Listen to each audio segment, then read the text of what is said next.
The world is made up of many types of humans with personalities and interests that range all over. However, there are those who stand out from the rest due to their twisted tendencies, or even just downright oddity. There are 3 individuals who fit in this category, whether they are simply strange or over-the-top evil. So today, here at Unexplained Mysteries, we'll be taking a look at 3 strange and twisted individuals.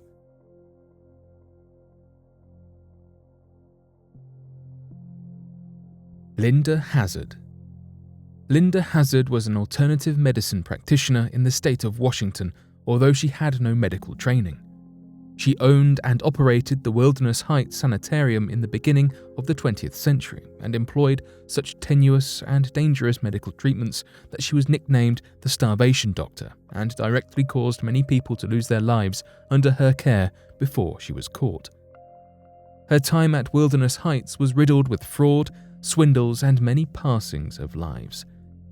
Hazard claimed that her practices of fasting could cure almost any disease, and authored several books attempting to prove this point. Fasting as a remedy was not unheard of, but Hazard took it beyond survivable levels. Although she had no formal medical training, she claimed to have studied under Edward Hooker Dewey, MD, who was famous for promoting fasting as a medical treatment with some success. However, Hazard's implementation of the cure was nothing but fatal. Her patients were forced to subsist on a diet that consisted solely of tomato, asparagus, and orange juice in impossibly meager quantities. In addition, she subjected her patients to daily enemas and violent massages that resembled beatings more than a relaxing remedy. It is unsurprising then that Hazard began experiencing dozens of people passing away among her patients, but she attributed these cases to pre-existing underlying conditions, although Wilderness Heights gained a reputation with the locals who referred to it as Starvation Heights. Although Linda and her husband, Samuel Hazard, garnered a small following from those who read her books and truly believed in the beneficial effects of fasting, in reality she was using her presumed position as a doctor to lure in wealthy clients, weaken them enough so that they could take advantage of them, and then eventually end their life through starvation. These true motives were not uncovered until 2 wealthy British sisters, Dorothea, known as Dora, and Claire Williamson, entered Wilderness Heights. The sisters rapidly fell ill as a result of the starvation treatments and hours-long enemas, subsisting on only a single cup of canned tomato broth twice a day.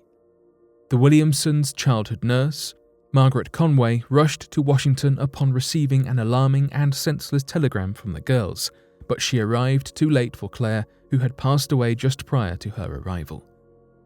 Hazard attributed to cirrhosis of the liver as a result of toxic medicine she had taken in her childhood, but Conway was appalled at the state of Claire's body, which had shrunk so much that she was almost unrecognizable.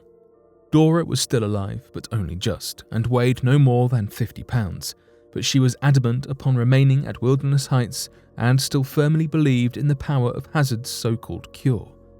Even more alarmingly, Conway discovered that the girls had signed over their substantial estate as well as their powers of attorney, and named Hazard as their guardians for life. Further examination revealed that Hazard had also stolen the girls' clothes and possessions, including over $6,000 in valuable jewels. The Williamson girls' case caused authorities to begin looking into the goings-on at Wilderness Heights, and what they found was alarming. Multiple other incredibly wealthy individuals had passed away at the hands of Hazard, usually after signing over all of their wealth and property to the very woman who was slowly starving them. Linda Hazard was convicted and served 2 years of hard labor until she was mysteriously pardoned by the Washington governor. Fittingly, she passed away of self-inflicted starvation in 1938 at the age of 70. Rick Gibson. While some humans boggle the mind with the terrible things that they are capable of, others are relatively harmless, but still downright strange. Rick Gibson is a sculptor and artist based in Canada who is known for his highly controversial performance pieces. He has worked with many unique artistic mediums such as 3-dimensional holograms, and even had his own holography studio dedicated to holographic special effects, funded by the Canadian government. However, some of his artistic choices were much more unusual, and his performance pieces bordered on downright twisted. As part of his work with holographic art, Gibson began experimenting with freeze-drying legally embalmed animals and humans and displaying them as sculptures. However, some felt that he took this technique too far when he obtained 2 dehydrated human fetuses. The fetuses had been dehydrated for 2 decades and were developmentally only 10 weeks old. Gibson rehydrated the fetuses, freeze-dried them, and then displayed them in a London exhibition of freeze-dried sculptures in 1987 as a pair of earrings on a female mannequin head. He called his sculpture Human Earrings. This display resulted in a large public outcry and culminated with the Metropolitan Police seizing the earrings and Gibson being charged with outraging public decency and expelled from Goldsmiths College, where he was pursuing postgraduate studies. Gibson has also participated in a number of unsettling performance pieces, such as marching on the high street carrying a sign reading, "Wanted, legally preserved human limbs and human fetuses," resulting in his arrest and conviction of behaviour likely to cause a breach of the peace. He has also stood in front of government buildings dangling a live rat and encouraged passers-by to put an end to live insects. His performance pieces culminated with 2 highly controversial incidents. The first involved man-eating, with him publicly eating human tonsils in London and then ingesting a human male part on the steps of the Vancouver courthouse, and the second was when he planned to crush a live rat named Sniffy between 2 canvases with a 25-kilogram block so that the impact would cause Sniffy to leave an imprint on the canvases. Word of this latter exhibition circulated preemptively, and upon arriving at the site of his performance, Gibson was chased up the street by a mob.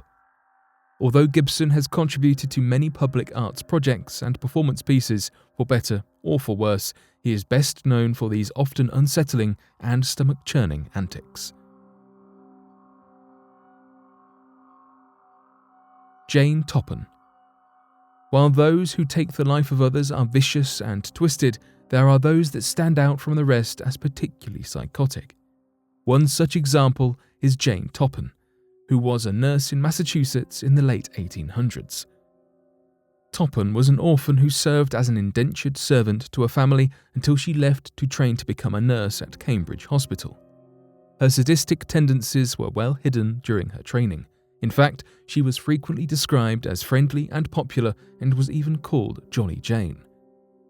She would grow close to her patients and falsified the medical records of her favourites to ensure that they stayed in the hospital longer under her care.